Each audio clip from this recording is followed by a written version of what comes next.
Если говорить об их встречах с народом, все делается для галочки. Во-первых, поручается это все тому акимчику, как правило, районному, куда соизволит этот депутат ехать.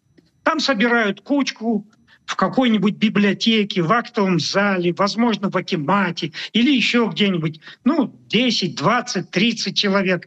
Если слишком мало, они сами туда загонят акиматовских чиновников.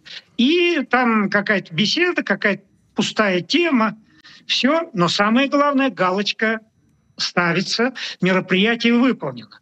Но самый главный недостаток вот этих встречах с народом заключается, принципиальный момент, я имею в виду, заключается в том, что, понимаете, депутаты, избранные по партийному списку, у них, собственно говоря, нету избирательного пятна.